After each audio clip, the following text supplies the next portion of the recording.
M'dzina la Atate ndi la Mwana ndi la Mzimu Woyera. Amen. Ndakulandiranisoni mu programu ina yogawana mawu pano pa Tilankhule na Ambuye. Ndipo lero tikuona ufumu wa Israeli ukugawidwa pawiri chifukwa cha kusamvera, chifukwa cha kuchimwa kwa Solomoni. Komanso Ambuye Yesu Khristu lero akutsekula m'makutu ndi lilime la munthu amene ali gonthi. Tifuna tipemphere Mulungu atithandize kuti atsekule mitima yathu komanso moyo wathu. Mawu oyamba akuchokera m'buku loyamba la Mafumu mutu 11 ndime ya 29 mpaka 32 kudzapitiriza ndi mutu 12 ndime ya 19. Amene akutiwerengera mawu oyamba ndi a Moses Gundula kuchokera ku Holy Rosary Likoni Parish mu Archdiocese ya Lilongwe. Mawu a mthenga wabwino akuchokera mu mthenga wabwino wa Mariko Woyera mutu 7 ndime ya 31 kulekeza 37. Amene akutiwerengera mawu a mthenga wabwino komanso kutigawira mawu ndi Reverend Father Frank Lazalo Phiri kuchokera ku St. John Paul II Chitedze Parish mu Archdiocese ya Lilongwe. Mawu oyamba. Mawu a m'buku loyamba la Mafumu. Pa nthawi yomweyo Yeroboamu anali pa ulendo kuchokera ku Yerusalemu. Mneneri Ahiya wa ku Silo adampeza pa msewu.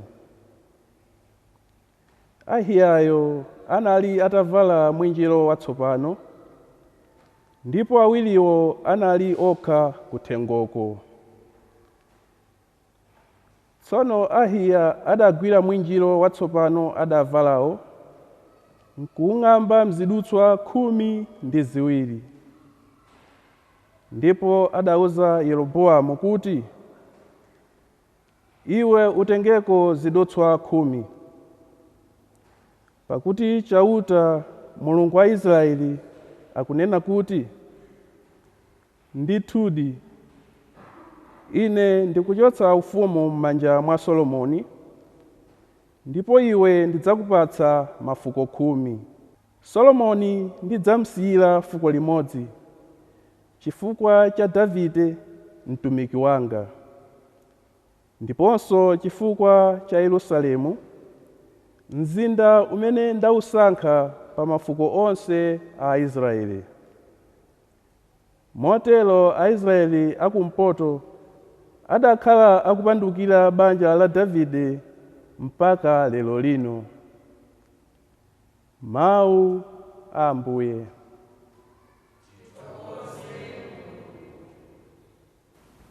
Ambuye akhale nanu. Mawu a mthenga woyera monga analemba Mariko. Ulemu kwa inu Ambuye. Pa nthawi yomweyo Yesu adachoka ku dera lija la ku Tiro nayenda kudutsira dera la Sidoni kupita ku nyanja ya Galileya kudzera pakati pa dera la mizinda 10.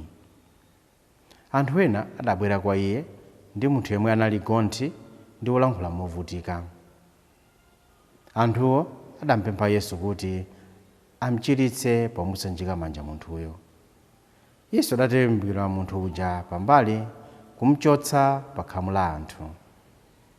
Adapisa zala m'makutu a munthuyo nalavula malovu nkukhudza lilime la munthu uja.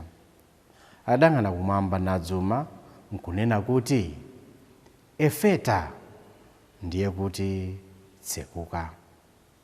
Pomwepo makutu a munthuyo adatsekuka, ndipo chimene chinkamanga lilime lake chidamasuka mpaka adayamba kulankhula bwino lomwe.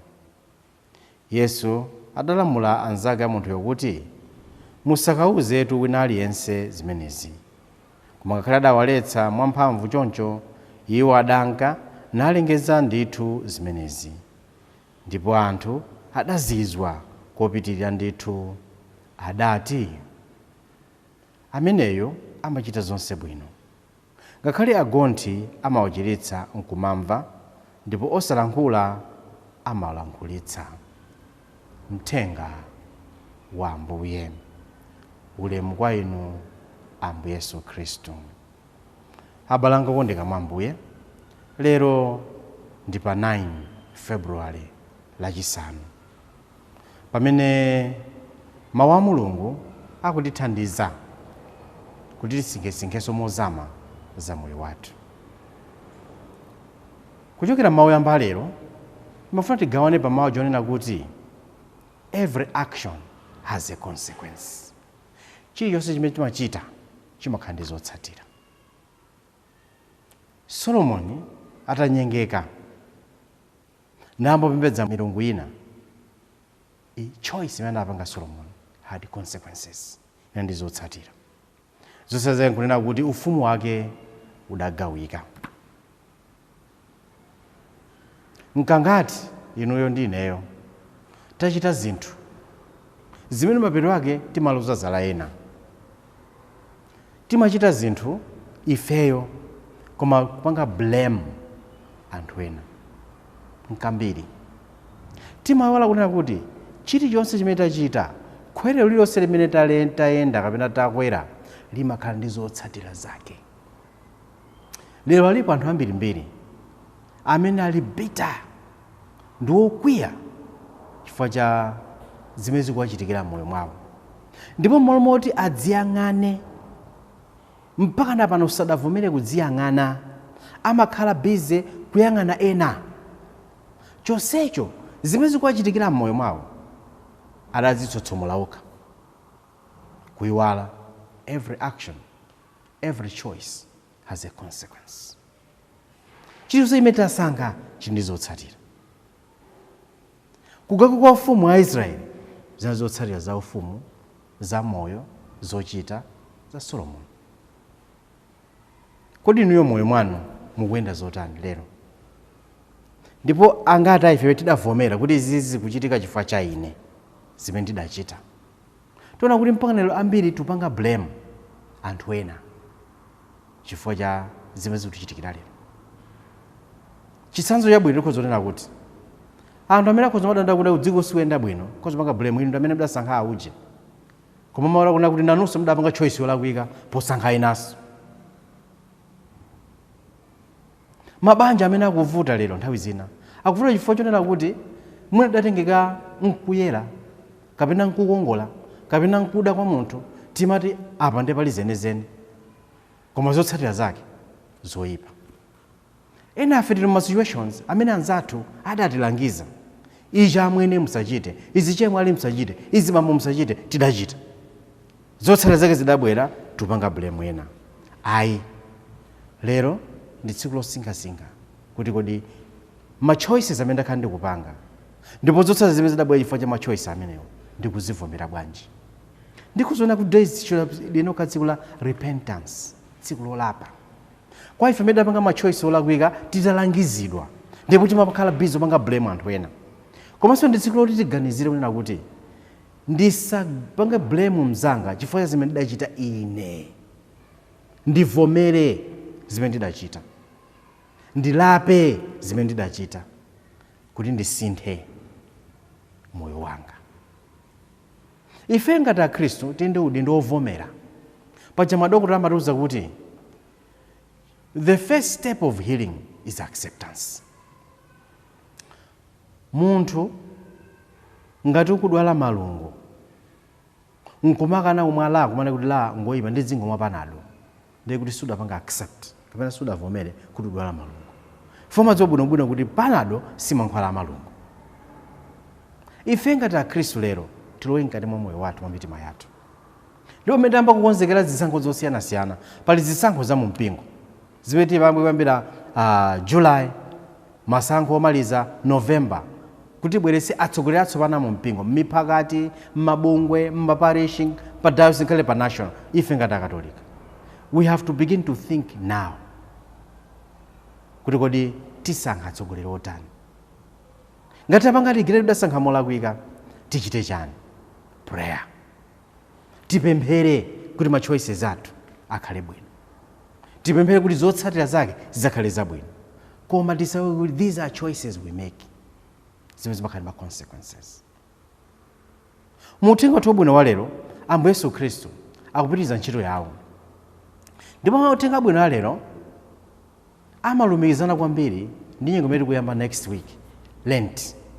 Makamaka pa ulendo akatukumeni. Loweruka loyera lililonse kumpali chikumene kuli akatukumeni, timapanga mwambo wa efeta. Mawu ake ndi amenewo, ndiye kuti tsekuka. Timapempha Mulungu atsekule makutu akatukumeni kuti amve mawu a Mulungu, awagwiritse ntchito mawu a Mulungu, amve kuti akusintha akusanduka a Khristu, ndipo kumva kumeneko kuwathandize kusintha moyo. Ndipo mwambo wa efeta pouchita timafuna kuti akatukumeni akabatizika, akamva mawu a Mulungu awalalike ndi pakamwa pawo. Lerotu sikhale si akatukumeni, ndiye inu ndini. Ndakamba kuti mu first reading muli nkhani ya choice. Ndiye uthenga wabwino kutiuza kuti zimene tidasankha ngati zinali zoyipa, zimene ma choices, ma consequences ake tikuwaona ndi maso athu, tikuwamva ndi makutu athu, tikuyenera kupanga change course, kusintha njira, kulowera kwina. Tisankhe bwino kuti zotsatira zake zikhalenso zabwino. Koma zizatenga timva mawu a Mulungu. Ambiri ife timalephera kupanga good decisions chifukwa choti timasankha nthawi zina kutseka makutu athu, kutseka mtima wanga. Timasankha dala to choose not to listen to the word of God, to open my heart to the will of the Spirit.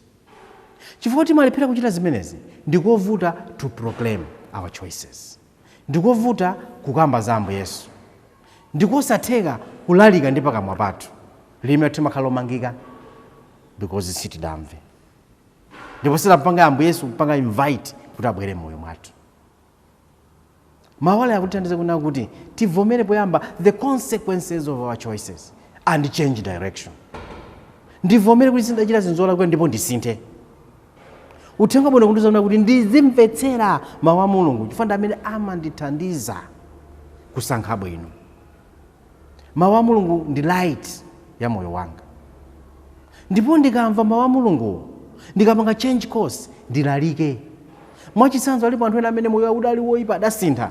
They proclaim the goodness of the Lord. Chifukwa chimene Mulungu adawachitira, atasankha to change course, atasankha kusiya moyo wawo wakale ndi kwa moyo watsopano. We are called to change. Tikuyitanidwa kuti tisinthe, timve mawu a Mulungu, tilalike mawu a Mulungu, timve zimene Mulungu akufuna, chikondi chake, tilalike chikondi cha Mulungu, timve za moyo wa umunthu ndipo tilalike umunthu, timve zosowa za anthu makamaka the voiceless ndipo ndi pakamwa pathu mopanda mantha tilalike ndi pakamwa pathu zoona za zimene zikupangitsa kuti zikhale motere.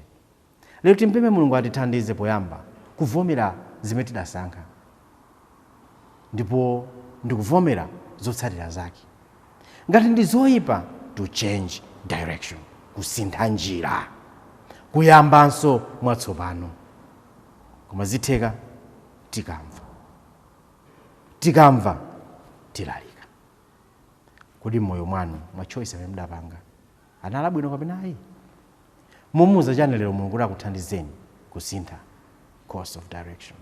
Ndipo muchita chani kuti mumve zimene Ambuye Yesu amene Mulungu akukuwuzani?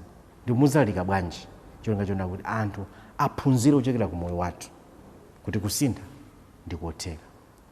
Saulo adasanduka Paulo, ifenso tikuzochita chimodzimodzi. M'dzina la Atate ndi la Mwana ndi la Mzimu Woyera. Amen.